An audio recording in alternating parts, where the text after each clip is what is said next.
സംഘം പെരുങ്കുഴി യൂണിറ്റിൻ്റെ ആഭിമുഖ്യത്തിൽ ഇന്ന് പെരുങ്കുഴി UP സ്കൂളിൽ വെച്ച് ശാസ്ത്രോത്സവ പരിപാടി പങ്കെടുപ്പിക്കുകയുണ്ടായി. അതിൽ ശാസ്ത്ര ക്വിസ് മത്സരവും ചിത്രരചന മത്സരവും പങ്കെടുപ്പിച്ചതിൽ ഏറ്റവും അധികം കുട്ടികൾ പങ്കെടുക്കുകയും അവർക്ക് വളരെയധികം സന്തോഷമുണ്ടാവുകയും ചെയ്തു. വരുന്ന നാളുകളിൽ ഇതുപോലുള്ള മത്സരങ്ങൾ സംഘടിപ്പിക്കുകയും അതിൽ നിന്നും കുട്ടികളുടെ കഴിവ് പുറത്തു കൊണ്ടുവരാൻ സാധിക്കും. ഈ മത്സരത്തിൽ പങ്കെടുത്ത എല്ലാ കുട്ടികൾക്കും അഭിനന്ദനങ്ങൾ അറിയിച്ചുകൊള്ളും.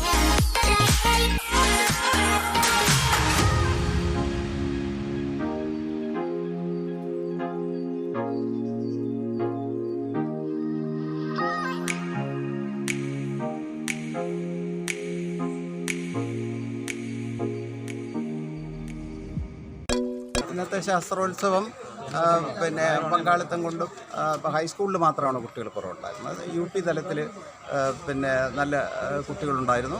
ഇന്നത്തെ പ്രശ്നോത്തരി അവരുടെ അറിവ് വികസിപ്പിക്കുന്നതിന് തീർച്ചയായും ഫലപ്രദമായ ഒന്ന് തന്നെയാണ്.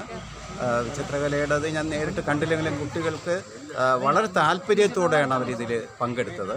അപ്പോൾ അവരുടെ ശേഷി ഇനിയും വർദ്ധിപ്പിക്കുന്നതിന് ഇതുപോലെയുള്ള പരിപാടികൾ ഒരു മാസത്തിൽ 1 എന്ന നിലയ്ക്ക് തുടരാനാണ് ഇന്ന് കമ്മിറ്റി തീരുമാനിച്ചിട്ടുള്ളത്. അപ്പോൾ ഈ കുട്ടികളുടെ ശേഷി ഏത് രംഗത്തുള്ള അവരുടെ കഴിവും വികസിപ്പിക്കുന്നതിന് ഇത്തരം പരിപാടികൾ ഉപകരിക്കും എന്നാണ് എൻ്റെ ഒരു വിശ്വാസം. ഞാനെൻ്റെ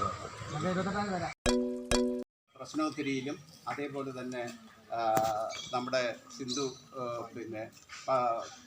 പങ്കെടുത്ത ചിത്ര രചനയിലുമൊക്കെ താല്പര്യപൂർവ്വം ഇരിക്കുന്ന കുട്ടികളാണ്. നിങ്ങളെ സംബന്ധിച്ച് ഒരുപാട് കഴിവുകൾ ഉള്ള കുട്ടികളാണ്. നമുക്ക് ഇനി അടുത്ത പരിപാടികൾ സംഘടിപ്പിക്കുമ്പോൾ നിങ്ങളെ സംബന്ധിച്ച് ഇപ്പോൾ കൂടുതൽ കാര്യങ്ങളൊന്നും ഞാൻ പറയുന്നില്ല.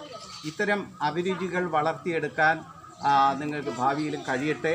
നിങ്ങളുടെ ഇന്നിപ്പോൾ ഈ വിജയിച്ചവരെല്ലാം സമ്മാനങ്ങൾ വാങ്ങുമ്പോൾ മറ്റുള്ളവർക്ക് ഒരു തരത്തിലും വിഷമം തോന്നരുത്. നിങ്ങൾക്ക് എല്ലാവർക്കും കഴിവുണ്ട്, പക്ഷേ അത് വ്യത്യസ്തമായ കഴിവുകളാണെന്നേ ഉള്ളൂ. അപ്പോൾ സമ്മാനദാനം സാധാരണഗതിയിൽ നമ്മൾ ഒരു മത്സരത്തിൽ പങ്കെടുക്കുമ്പോൾ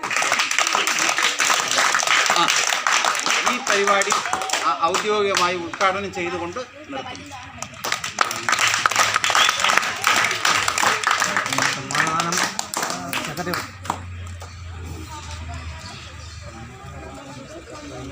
അതായത് സമ്മാനദാനമാണ്. സമ്മാനദാനം